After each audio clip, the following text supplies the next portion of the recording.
Dois pretendentes ao Palácio do Planalto. Estão aqui com a gente o ex-deputado federal e ex-ministro que concorre pelo Democracia Cristã, Aldo Rebelo. Obrigado, Aldo, por estar conosco aqui essa noite. E também o fundador do MBL e pré-candidato pelo Missão, Renan Santos. Também agradeço, Renan, por aceitar nosso convite e estar aqui com a gente no programa, me acompanhando nessa entrevista, os jornalistas Fernando Mitter e Thaís Freitas. Antes de começar perguntas, eu queria de novo lembrar que isso não é um debate, a gente não vai ter réplica, tréplica, um para lá, 1 minuto e meio para cá, ficar contando tempo. A gente não tem essas amarras ainda da legislação eleitoral, mas claro que a gente vai aqui monitorando um pouco de tempo, esse equilíbrio, para que os candidatos, aí, os pré-candidatos possam apresentar as ideias. Eu, por ordem alfabética, vou começar pelo Aldo Rebelo aqui.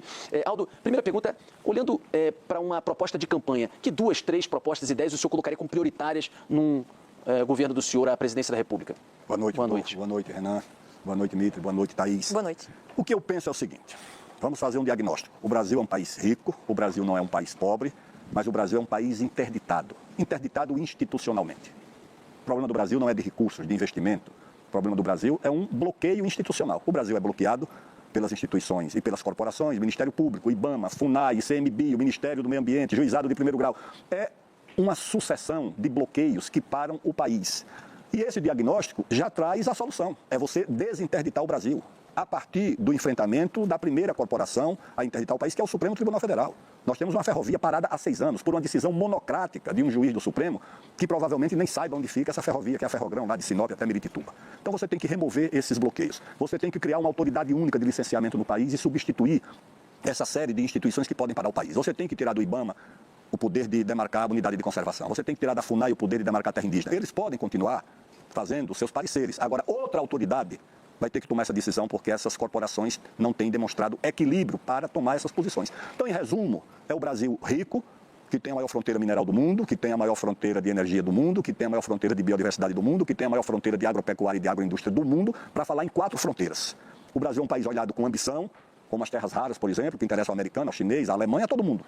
E o Brasil, se desinterditado, ele vai ter, sim, grande possibilidade de enfrentar o problema dos juros, de criar um fundo soberano de terras raras e minerais estratégicos, de criar títulos lastreados em terras raras e minérios estratégicos, de começar a reverter a curva da relação dívida-PIB e dos próprios juros. Então o Brasil tem para onde ir. Basta desinterditar o Brasil. Antes do Mitre e da Thaís, Ana, deixa eu também fazer uma pergunta. É a sua primeira vez aqui, o Aldo já teve em outros programas com a gente. Queria que você falasse quem é Renan Santos, se apresentasse também para o público que ainda não te conhece, mas também, de certa forma, que propostas também, 2, 3 prioritárias que colocaria à mesa. Bom, de fato, é minha primeira vez aqui, queria agradecer a Band, agradecer todo o time presente, agradecer ao Aldo.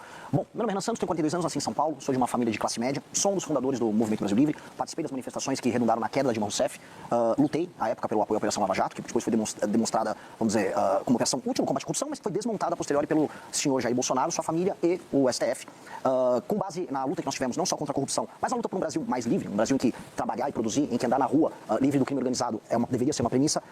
Eu entendi que nós não deveríamos ser apenas um movimento, mas sermos também um partido político, com base nisso fundamos Partido Missão, o último e mais jovem partido, fundado agora no final do ano passado.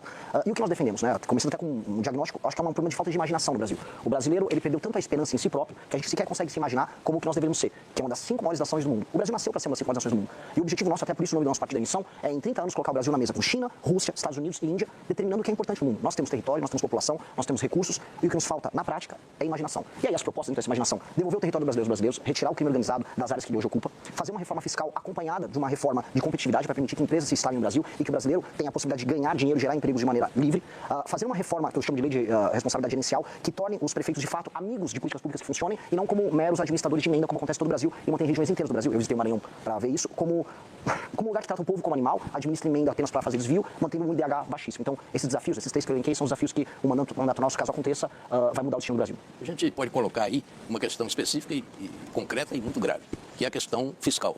A pergunta que eu faço aos dois é exatamente essa: que passos podem ser dados visando uma disciplina fiscal que permita que os juros comecem a cair? Porque o Brasil vive esse drama, as empresas vivem isso, os consumidores estão endividados. Por quê? Tem o juro e atrás do juro tem a questão fiscal. Que posições objetivas os senhores têm para combater objetivamente isso? Eu começo, Aldo? Eu acho que a gente tem que começar com uma reforma fiscal na área da despesa.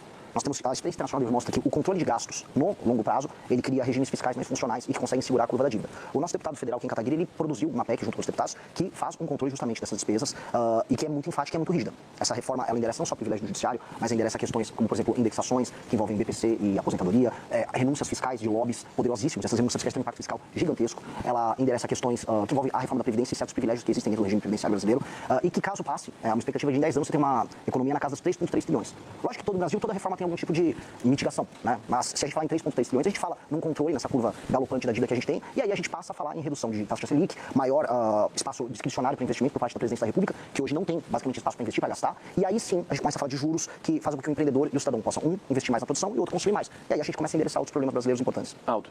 O país vive aquilo que os economistas chamam de voo de galinha, que é o voo curto e o voo baixo. O atual governo tem duas políticas econômicas. Uma é aumentar a despesa e a outra é aumentar imposto para pagar despesa em ano eleitoral. Política de crescimento o governo não tem. O país tem crescimento sofrível, porque não tem como um país crescer com taxa de juros de 15%, que é a taxa oficial, a taxa real no banco é mais do que 20%.